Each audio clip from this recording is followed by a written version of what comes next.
Ted Cruz went to check out the crisis on our southern border this weekend, and the Biden administration does not want you to find out what he saw. Please respect. Please give dignity to the people. Please give dignity to the people. So you work for the commissioner, your senior advisor. You were hired 2 weeks ago, and you're instructed to ask us to not have any pictures taken here. Please respect the people, because the political leadership at DHS does not want the American people to know it. Please respect the rules, You keep sir. standing in front of the pictures, so Please you don't want the respect the pictures rules. taken. The rules are arbitrary, and Please they're designed to keep the American people in the dark. dignity and respect. That's all we ask. Well, dignity no, it's and not. respect. You're asking, is this Please- dignity and respect? Look at Please these people. give There's dignity a and pandemic. respect to the people. Let me ask you. There's a I pandemic. respectfully ask you, sir. There is a pandemic. Is this respecting the rights of these kids? I ask you. Please Are you respect respecting the people. rights of these This kids? is not a zoo, sir. Please don't treat the people. You're right, and this is a as such. dangerous place. Please don't treat the And people your like policies, this. That's all I ask for unfortunately, you, are sir. trying to hide them. I understand That's you all were I ask instructed you. when 18 senators came down please here. respect the people, give them dignity I and respect respect. them, and I want to fix this situation. We all want to and fix the it, sir. We administration don't you're want working this to for is happen responsible for these conditions. Please respect the people with dignity and respect, And sir. I ask you to respect the people as well. This I am is not respecting you. respect. I am respecting the This people. is not respect. That's her story, and she's sticking to it. Man, this is Ted Cruz at his absolute best, top of his game. That lady wants him to respect the people, not the people who are crowded at 1,500% capacity amid the apparently extraordinarily deadly pandemic. No, she wants you to respect all the Democrats and the Biden administration workers who have implemented a policy far, far worse than anything they criticized about Trump. I'm Michael Knowles. This is The Michael Knowles Show.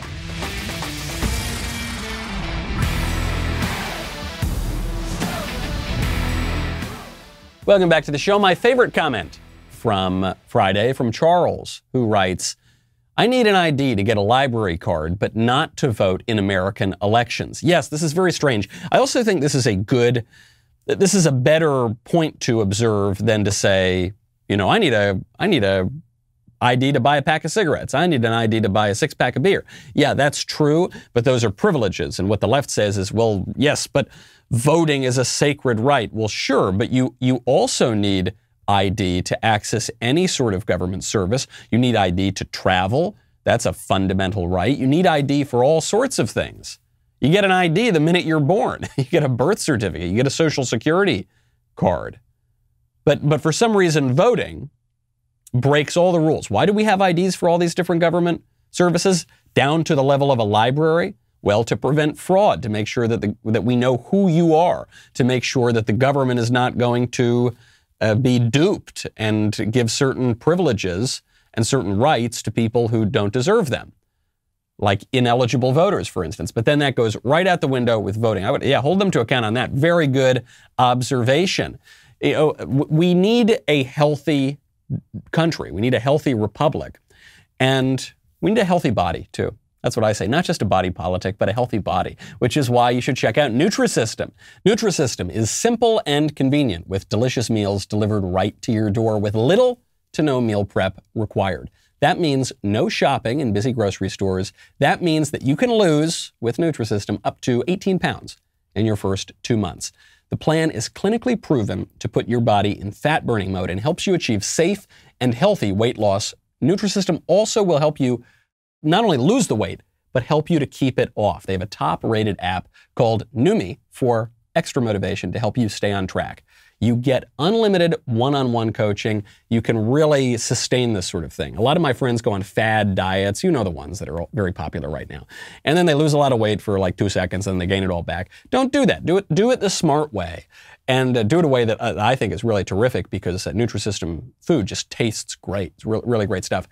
Order Nutrisystem now. Go to Nutrisystem.com/Knowles, Knowles, and you will save 50% off. That is Nutrisystem.com/Knowles. Really great stuff from Senator Cruz. I don't say this only because I host a podcast with a man named Verdict. I don't say this just because he's a friend of mine. This is the kind of thing that a lot of Republican politicians do not have the cuglioni to do. And Senator Cruz just goes right down, and this woman, in the name of compassion, she says, beep, boop, please respect the rights and dignities. Please respect the humanity. Please respect, you're not respecting the humanity, lady. You're keeping these people in terrible conditions. And worse than that, because sure, there there is this problem of illegal aliens who try to enter our country. That seems to be a perennial problem. But sometimes it gets better, sometimes it gets worse. And right now, your administration is creating incentives for it to get much, much worse. So now you got 1,500% capacity in some places amid COVID with deplorable conditions. And you accuse Ted Cruz of not respecting their humanity because he shows people your own corruption, because he shows people the effects of your radicalism. It's like saying it, you might say it to journalists. Actually, the only reason that this woman isn't saying it to journalists is they've barred journalists from actually reporting on the inside of these centers. Cruz and the other senators were able to barge their way in because they said, look, we're a duly elected branch of the federal government. We're going in here. But if not for that, we would never see those pictures because the Biden administration is being so opaque. They want to hide their corruption and the terrible effects that it's having on both the migrants and on the American Republic. Ilhan Omar sees it differently. Representative Omar wants to stick to the same story that political operative was sticking to when she was yelling at Senator Cruz. She's pointing out that the Biden administration, they are deploying, quote, maximum humanity and dignity at the border. What they're looking for right now is to figure out how the resources they already have, the administration hasn't asked for new resources, the resources they already have, how to deploy that in the most effective way to address a problem that was created by an administration that believed you had to create maximum pain in order for immigrants not to come to our border. And so when you have an administration now that says, we are going to deploy maximum humanity and dignity in treating people in regards to our policies, then we are excited because then we see partners in humanity. We see partners who see children who are coming to our country seeking help. Did anything she said mean anything? Because she said a lot of words, and she said them very emphatically, and she kind of blew out my eardrum a little bit a couple of the times. But did that mean anything? She makes one factual claim, which is that this problem that Biden is dealing with, the kids in cages, this was caused by the Trump administration. That's just not true. To quote our president, who built the cages, Joe? The cages go back before the Trump administration, ironically, to the Obama-Biden administration. The policy that the left took the greatest issue with, family separation, did not begin with the Trump administration. It goes back to the Clinton administration, actually. So on that claim, it's just completely wrong. Then you look at her emotional appeal. She says, we need to give Biden a break. We need to actually approve of what Biden's doing because he's doing what he's doing with maximum humanity and dignity. So what she's saying is the practical effect of this might be worse than anything Trump ever did. There might be more kids crammed into more cages amid a pandemic, much worse than anything Trump ever did, even by the left's own standards. But the way in which Biden's doing it, and more to the point, the motives that have impelled Biden to exert this policy are wonderful. And so we need to judge Biden not by his actions, but by his intentions, which I will remind you about good intentions, pave the road to hell. We'll get into the road to hell a little bit later when we talk about Lil Nas X, who's a rapper. But this is a classic tactic of leftism. It's a tactic of moral idiots. It's a tactic that Screwtape, the demon in C.S. Lewis's excellent Screwtape letters, says to use when he's teaching his nephew Wormwood how to win over souls for the devil. He says, make sure you always get the human beings to judge themselves by their intentions, but to judge other people by their actions, to judge yourself in the best possible light, and to judge your opponents in the worst possible light. That's what's going on here. I don't see much humanity and dignity at the border. The Biden administration right now is preparing for 800,000 family migrants. So migrants who are coming, illegal aliens with multiple people in their party, in addition to the single people who will also be coming. That will be a record not just for the families, but they're also expecting a record inflow of unaccompanied children and a spiking wave of single men. Very bad stuff, not able to be compared in any serious way to what happened under Trump. My issue is not even to focus on the numbers and what that means for the polity for right now. I just want to focus on the moral claims they're making. Humane and dignified. Many of these people who are getting into our country illegally are not tested for coronavirus. The Secretary of the Department of Homeland Security admitted this just a couple weeks ago. They're not tested for the virus that public health officials have told us is the reason we've needed to lock down and not see our families and cancel Thanksgiving and stop sending kids to school and cancel Christmas and not let the kids go out and play. We've been told the virus is so serious that we need to completely suspend our lives, lock our little American children inside, spiking rates of anxiety, depression, and suicide, lock American citizens inside, and yet let foreign nationals who are untested for coronavirus roam free in our country. Does that make any sense? While the Biden administration is pushing for practically speaking, open borders, or very nearly open borders with Mexico, the administration is pushing for vaccine passports for American citizens. We told you this was coming. It was ever thus. Washington Post is reporting now that the Biden administration is considering multiple versions of vaccine passports. One of the most significant hurdles facing federal officials, writes the Washington Post, the sheer number of passport initiatives underway, with the Biden administration this month identifying at least 17.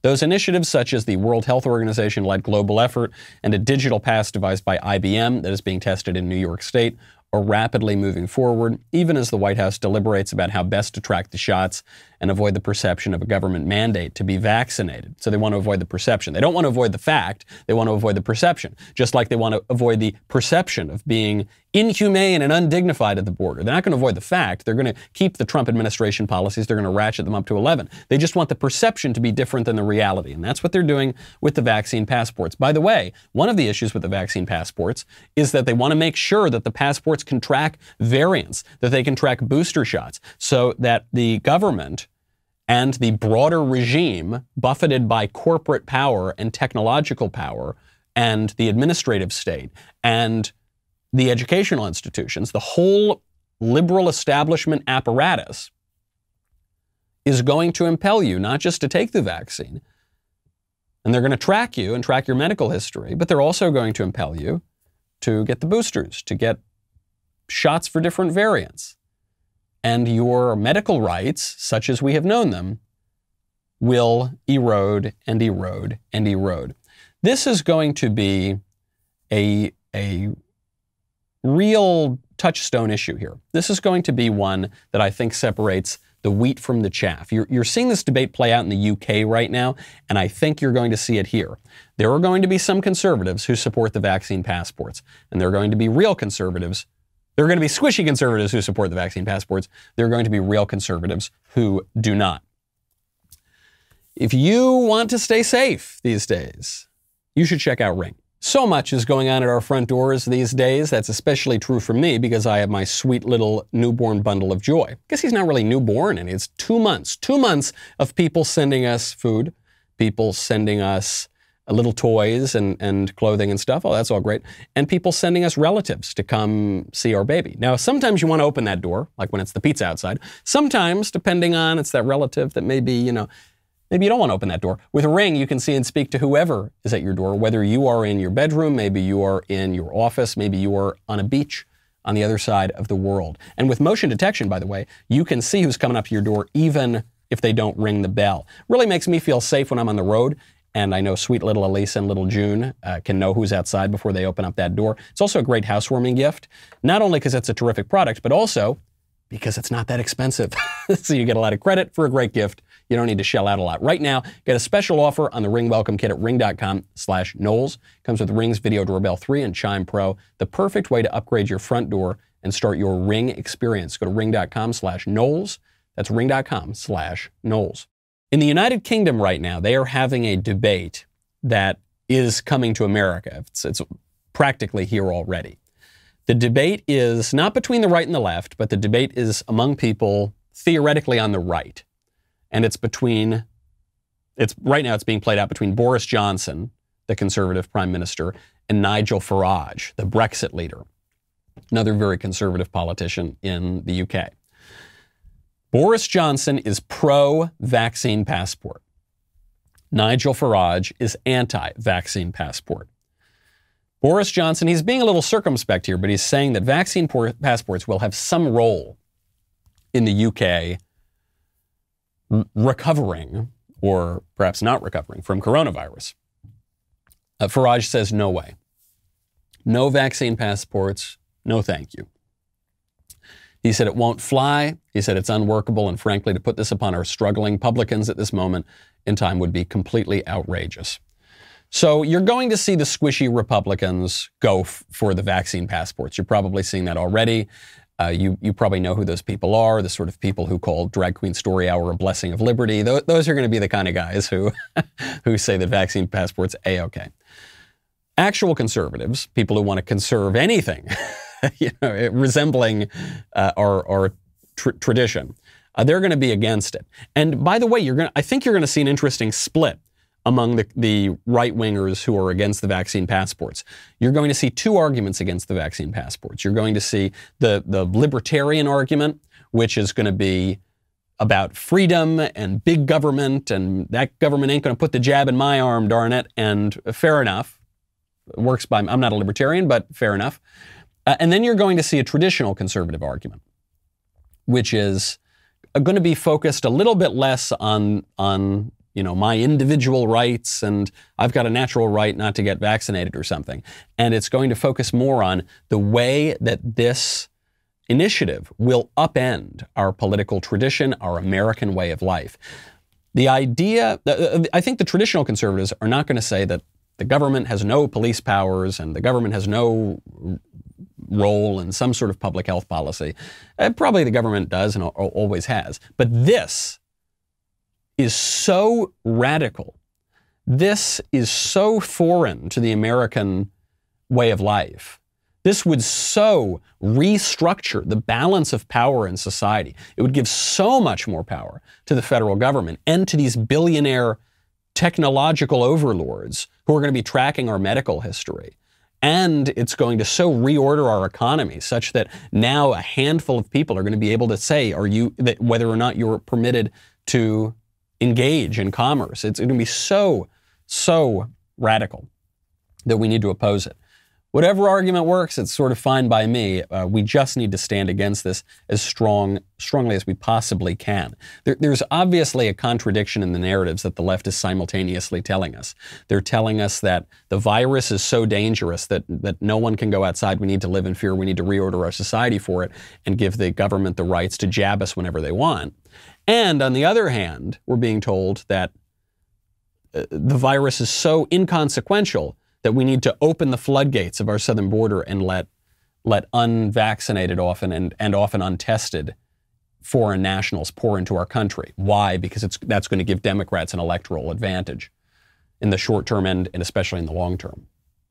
And because the left wants to erode the notion of national sovereignty and our current legal system, which would enforce immigration laws passed by our representatives who were voted for by the people in the traditional constitutional way. They want to replace that with a technocratic sort of government by the experts who are not accountable to the people. There's a contradiction here just on the question of COVID. Is COVID really dangerous, or is it just not that big a deal? Right now, the left is implicitly telling us both at the same time because they're changing their argument depending on their political point of view. But Fauci, he's sticking to his story. Dr. Fauci is saying that the pandemic is so bad right now that your kid, very likely, maybe he'll be able to go to summer camp, maybe he won't. You're going to have to monitor this situation very carefully, and probably he shouldn't play outside. Can they send their kids to summer camp? Can they allow them to play again on playgrounds? It is conceivable that that will be possible, Margaret, because what we're seeing is, you know, as you just mentioned on the piece, we now have 3 to 3.5 million vaccinations each day. If we keep up at that pace, invariably, that's going to drive the rate and the level of infections per day to a much, much lower level. If we get into the summer and you have a considerable percentage of the population vaccinated, and the level in the community gets below that plateau that's worrying me and my colleagues in public health, it is conceivable that you would have a good degree of flexibility during the summer, even with the children, with things like camps. We don't know that for sure, but I think that's an aspirational goal that we should go for. It is conceivable that if you do every single thing I tell you to do in perpetuity, maybe I'll let little Johnny go outside for half an hour in the sun. It's an aspirational goal. It's an aspirational goal. How about we just do it? How about, I'm no expert, I don't have very fancy medical degrees.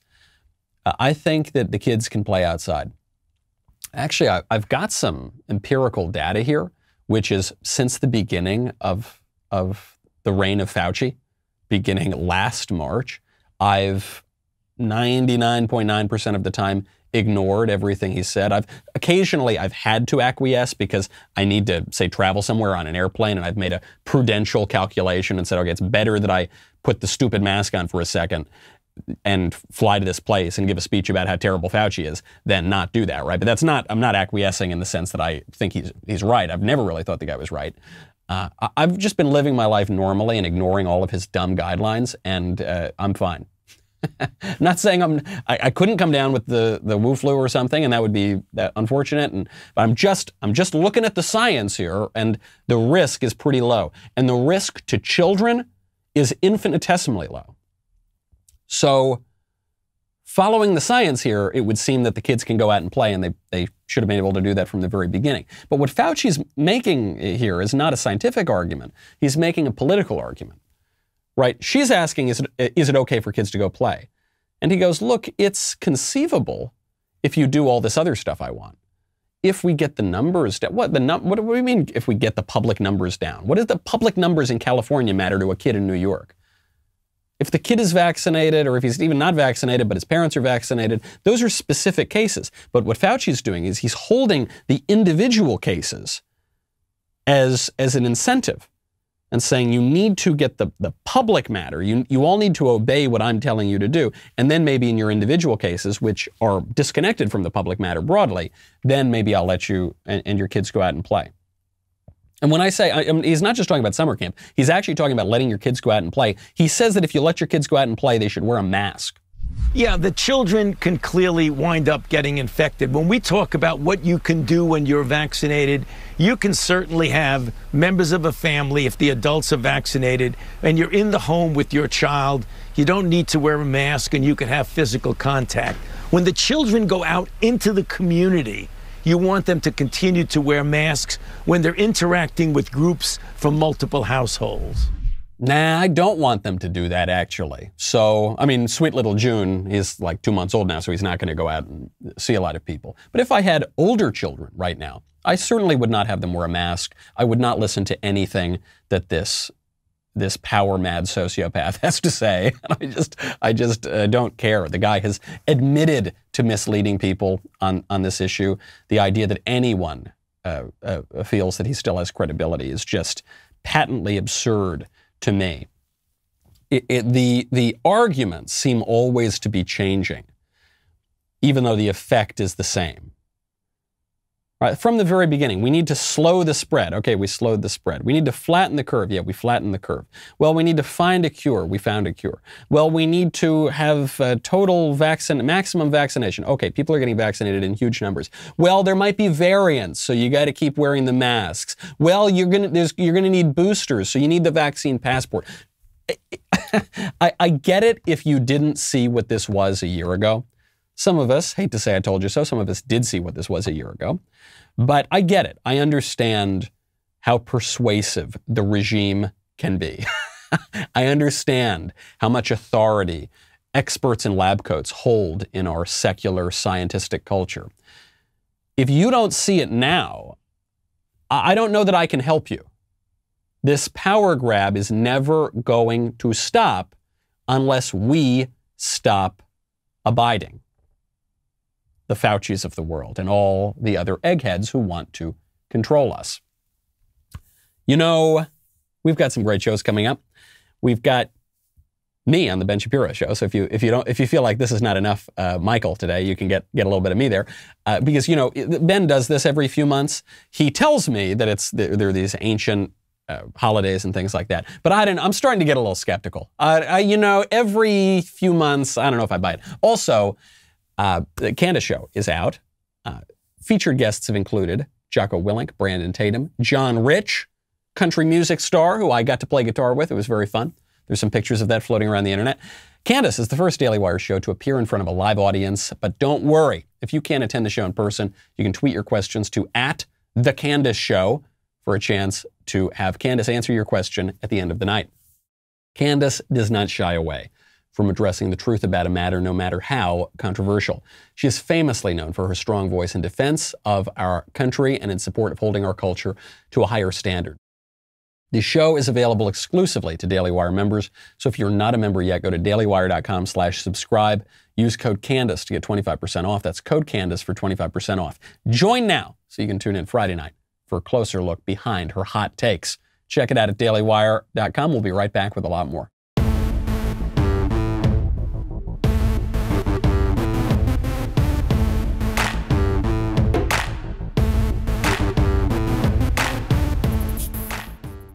The Biden administration wants to hold all of us accountable on the coronavirus, and it wants to make us follow all the ever-changing dictates of the regime. At the same time, the Biden administration does not want to hold China accountable. China, where the virus started. China, which lied about the virus. China, which hid what was going on for months. And according to early studies that came out last year, may have increased the virality by something like 95%, just because they covered it up and didn't let other countries prepare.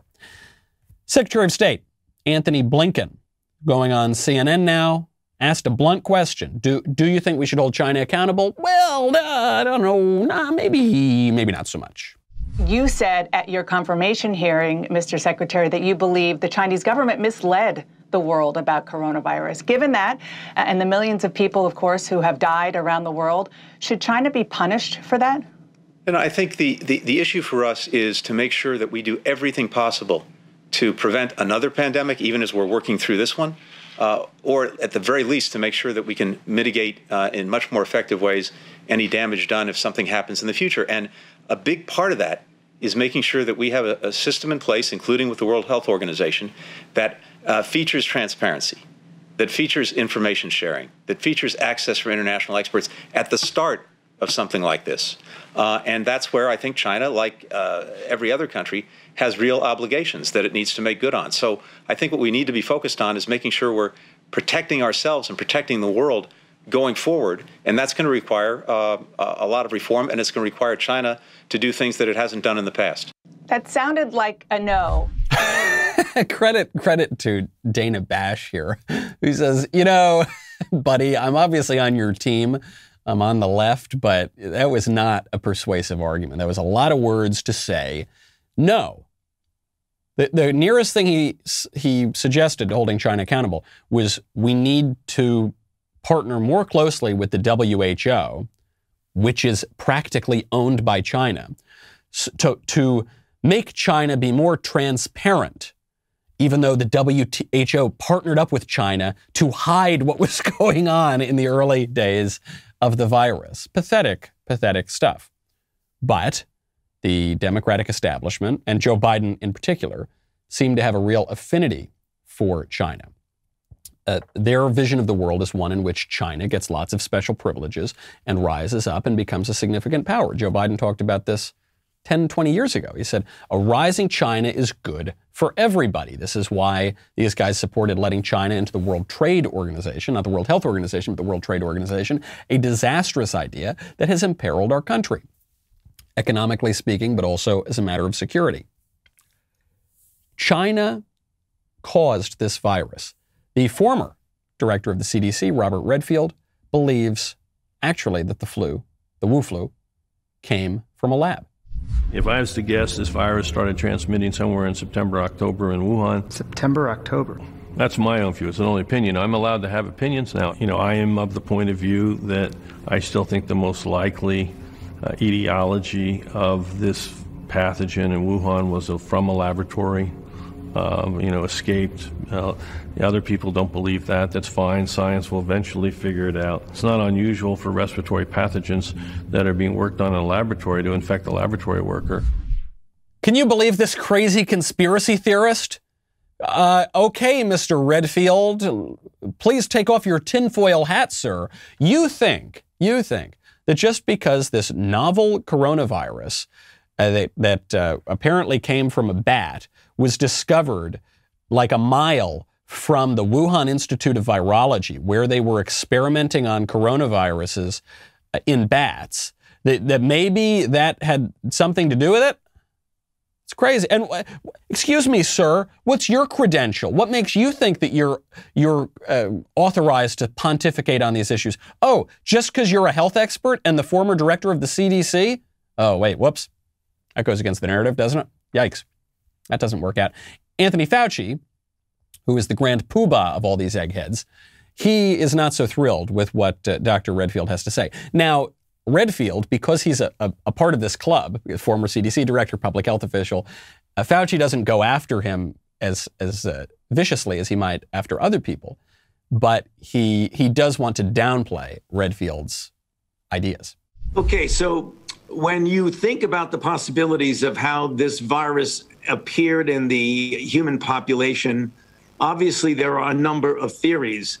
The issue that would have someone think it's possible to have escaped from a lab would mean that it essentially entered the outside human population already well adapted to humans, suggesting that it was adapted in the lab. However, the alternative explanation, which most public health individuals go by, is that this virus was actually circulating in China, likely in Wuhan, for a month or more before they were clinically recognized at the end of December of 2019. If that were the case, the virus clearly could have adapted itself to a greater efficiency of transmissibility over that period of time, up to and at the time it was recognized.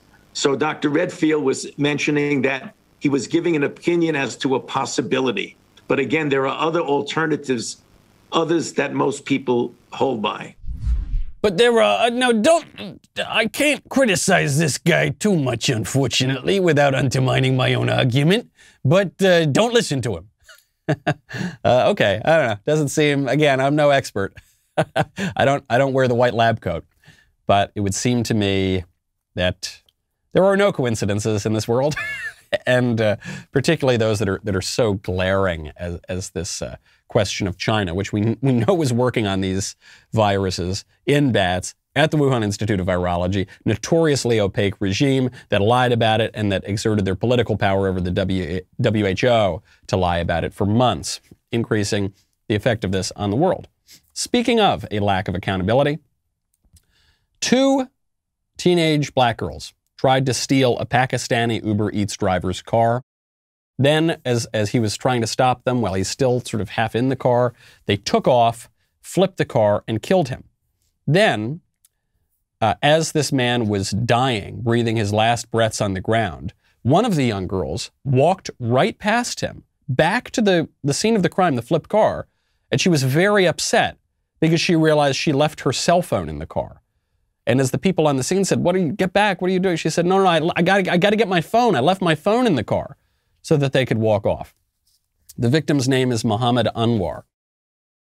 If the racial aspects of this crime were different, this would be international news. If it were 2 white teens, say, and a black driver, or perhaps some other race of a driver, this would be international news. This would be, the left would be blue in the face screaming about this as evidence of white supremacy and how whiteness is corrosive and we need to abolish whiteness, and it would just all be about white.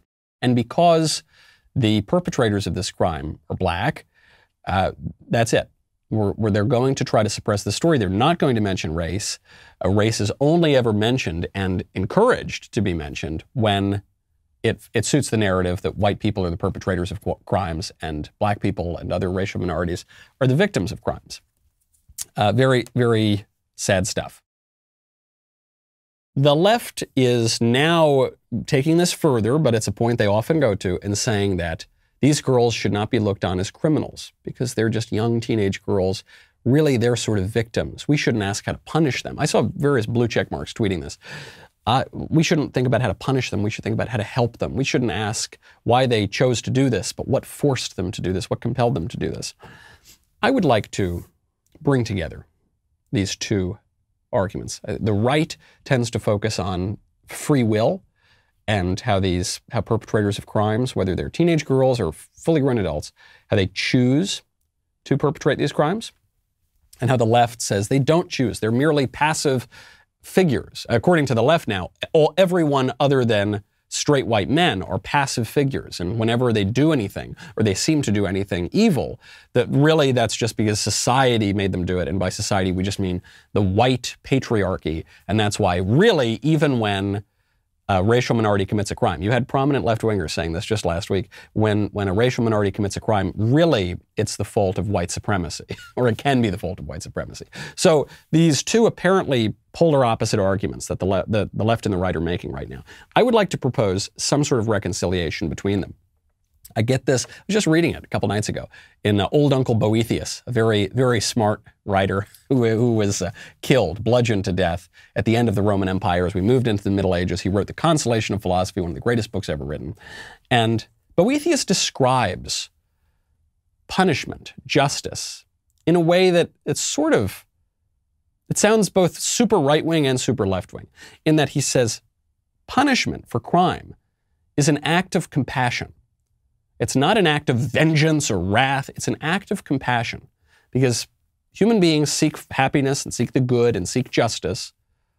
And when they go down the wrong path, it is a compassionate action to punish them for that, both for the injustice that must be satisfied, but also as a matter of sort of rehabilitation. When you punish them, you're encouraging them to go back down the right path. And Boethius then presents a kind of left-wing argument. He says, when you see defendants in court, really prosecutors shouldn't make an argument about how terrible they are and that's why they deserve punishment. They should make an argument about how sick they are. Something really sick has gone on with them. And we, therefore, as a society, need to administer the medicine of just punishment, which is compassionate. Sounds sort of left-wing, even though the left, I'm sure, wouldn't agree with that. I have no doubt that, look, these girls are past the age of reason. So to some degree, they have some understanding of the moral order and some control over their will. And they chose to do this horrific thing, commit this horrific murder, and show horrific callousness afterwards when they cared more about their stupid cell phone than about the man they had just killed. Also, I have no doubt that to some degree, these girls had some weird upbringing. I bet something went wrong somewhere. Look, I don't know. I don't know their family history. I don't know whether they had a normal, stable family. I don't know whether they had a father in the house. I know statistics, so I know it doesn't look great. I don't know their schooling. I don't know whether they were brought to church on Sunday. I don't know any of these things. But it would seem to me, likely at least, that if you commit this kind of a crime, something went wrong somewhere. And some parent failed. And some teacher failed somewhere. Probably, sure. That is not an excuse to let injustice reign and to let these two murderous teenagers off the hook. They should, at the very least, be put away for life. I think there's no question about that, at the very, very least. That is an act of compassion. And I think that when we call for justice, we can do so in a compassionate way, because justice is not evil and it's not cruel. It is good. That is what justice is. Speaking of evil stuff, I have to get to Lil Nas X, someone who I didn't know existed until a few days ago when he engaged in a satanic publicity campaign that I guess sort of worked because it caught my attention. It caught a lot of other people's attention. Lil Nas X, who is a rapper, is releasing Satan shoes. 666 individually numbered pairs of Nike Air Max 97s that were modified by the company MSCHF Mischief. Okay, I got it. They'll be going for over $1,000 beginning March 29th. Your mind must be truly warped by the devil if you're willing to pay $1,000 for a pair of running shoes, but there are other issues at play here. First things first. If you embrace Satan, who is a real person, you will burn in hell for eternity. Hell, which is a real place. We should establish that. People are going to joke about this and say, oh, here goes Michael. He's talking about some crazy religious stuff. I'm not. I'm just bringing you the facts. And facts don't care about your feelings, as my colleague here loves to say. Satan is a real person. Antonin Scalia joked about this when he was talking to a New York Magazine interviewer a number of years ago. She was mocking him for believing in the devil. He said, you know, most people in history have believed in the devil. Most of America believes in the devil. Many more intelligent people than you or I have believed in the devil. So don't do that. If you play around with this stuff, even if you think it's funny, it's not, and you're really putting yourself in a lot of trouble. It's all fun and games until the devil's eating your soul for eternity. Beyond the outrage, though, is there something that we can learn from Lil Nas X? Is there something, once we tone down the outrage for a second, what is this really saying? What can we learn about this for our culture? I think there's actually quite a lot there.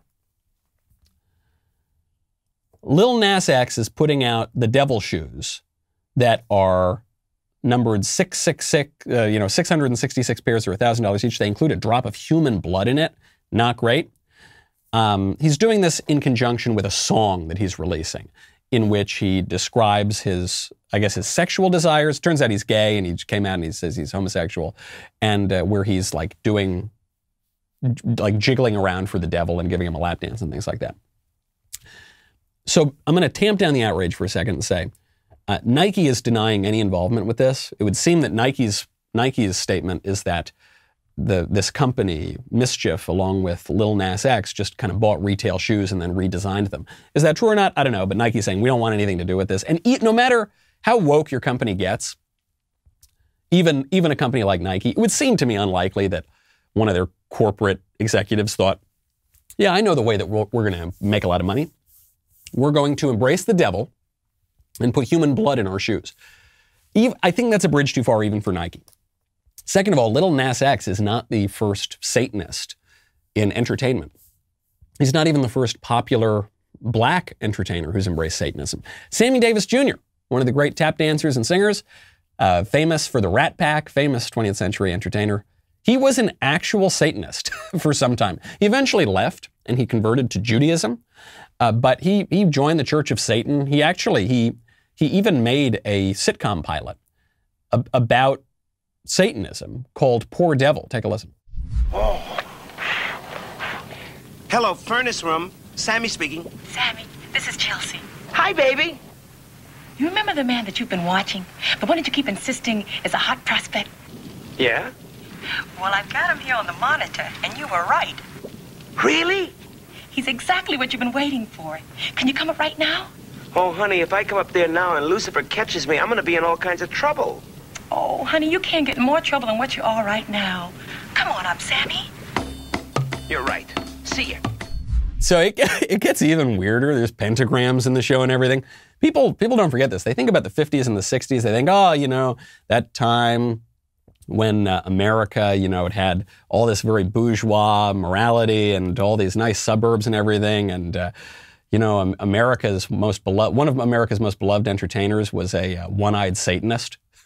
It kind of cuts against a lot of what we're told. It's amazing because we're told it was an ableist time. We're told it was a racist time. We're told it was an extremely Christian time. And yet one of America's most beloved entertainers, a black one-eyed Satanist. He eventually got out of it, though. So obviously they're releasing this now during Holy Week. We're now approaching Easter. Lil Nas X is doing this for publicity, no question. However, I watched the video, and I think the video is actually somewhat interesting. In the video, Lil Nas X is in the Garden of Eden, and then he goes up to heaven, and then he goes down to hell. He actually glides a stripper pole down to hell and starts twerking on Satan's face. He is not condemned to hell. He freely chooses hell. And even beyond that, we have to realize that in the garden, he is depicted as being tempted by the devil.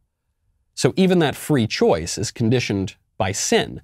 So you have to ask, well, how free was he really able to do it? You know, you and I, we try to resist temptation and we fail. On and on and on we fail. Hopefully we get a little bit better at it, but we still fail because we're human. We have a broken nature. So it's very interesting here. It's not the judgmental people in heaven, though there are judgmental people depicted, who force him down to hell. He freely chooses hell, at least in his own mind, even though he has been tempted very clearly by the devil. Is he really free? Then he gives a lap dance to Satan, and then he kills the devil and puts the devil's horns on himself. There is nothing new under the sun, as you know, and this is not some new work of art that's come out. This is really, in a way, it seems to me, a hip-hop modern retelling of Paradise Lost by John Milton. Famous line in Paradise Lost where the character of Satan is presented in a sort of sympathetic way, and Satan, when he's thrust down into hell, he embraces hell. He sort of makes a free choice for hell. Very famous lines. He writes, "Farewell, happy fields, where joy forever dwells. Hail, horrors. Hail, infernal world. And thou, profoundest hell, receive thy new possessor," me, Satan, "one who brings a mind not to be changed by place or time. The mind is its own place, and in itself can make a heaven of hell, a hell of heaven.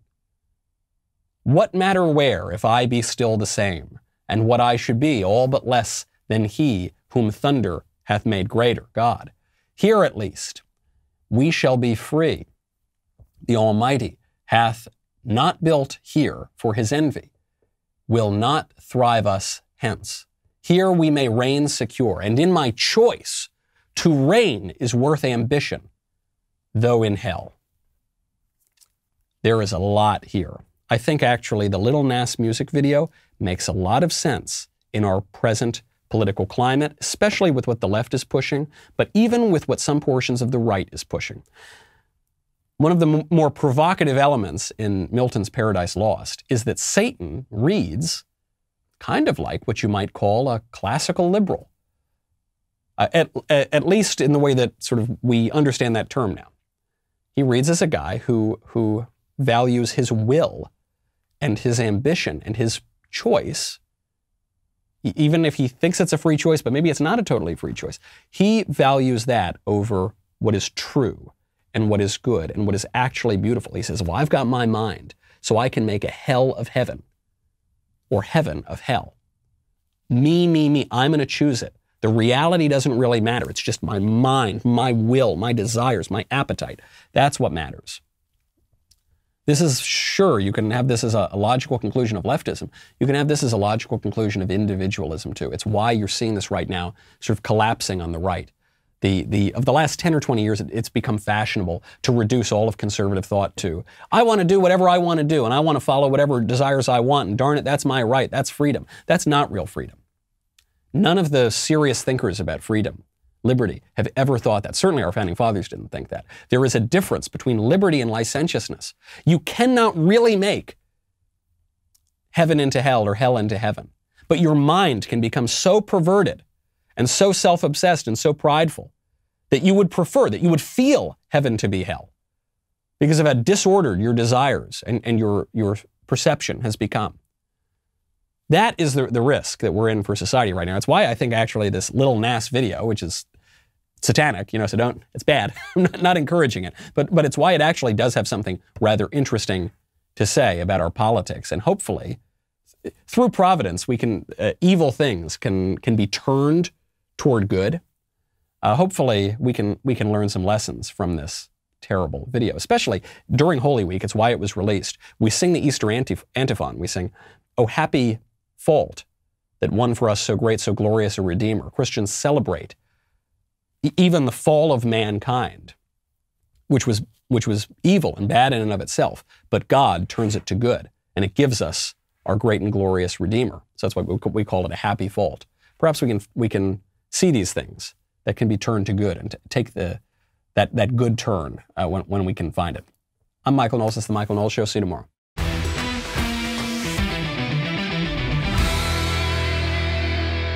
The Michael Knowles Show is produced by Ben Davies. Executive producer, Jeremy Boring. Our technical director is Austin Stevens. Supervising producers, Mathis Glover and Robert Sterling. Production manager, Pavel Vidovsky. Editor and associate producer, Danny D'Amico. Audio mixer, Mike Coromina. Hair and makeup by Nika Geneva. And production coordinator, McKenna Waters. The Michael Knowles Show is a Daily Wire production. Copyright Daily Wire 2021. On the Matt Walsh Show, we talk about the things that matter, real issues that affect you, your family, our country, not just politics, but culture, faith, current events, all the fundamentals. If they matter to you, come check out the show.